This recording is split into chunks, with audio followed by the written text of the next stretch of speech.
রোববার বিকেলে ঠিক হলো ক্রিসমাস কার্নিভালে যাব। বাইরে বেরোনো মানেই তো উল্টো পাল্টা সব ভাজাভুজি খাওয়া।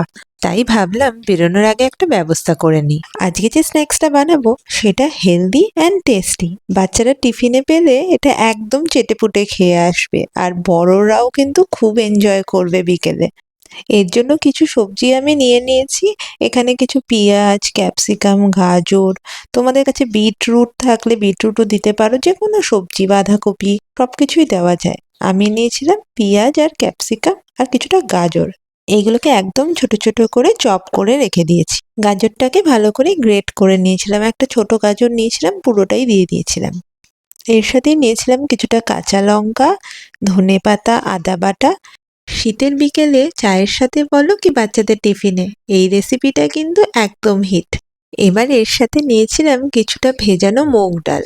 আমি দুপুরবেলায় ভিজিয়ে রেখেছিলাম, 1 ঘন্টা মতো ভেজলেই যথেষ্ট। এবার এটাকে মিক্সার গ্রাইন্ডারে ভালো করে একটা পেস্ট বানিয়ে নেবো। এরকম একদম স্মুথ বানিও না, দেখো একটু দানা রয়েছে এর মধ্যে। পুরোপুরি স্মুথ বানালে না খেতে ভাল লাগবে না।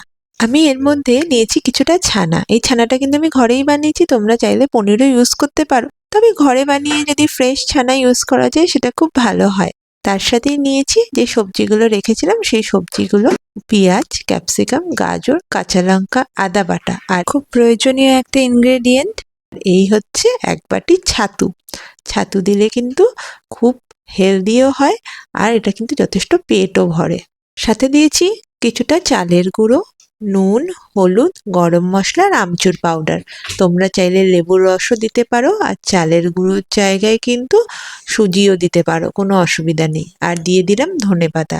এবার এটাকে এরকম শুকনোই মাখতে হবে, কোনো রকম এক্সট্রা জল দেওয়া যাবে না।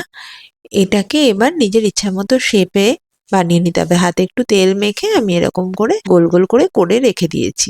এবার এটাকে আমি কিন্তু শ্যালো ফ্রাই করব, বেশি তেল দেবো না, আমি একটু হেলদি অপশনই করছি।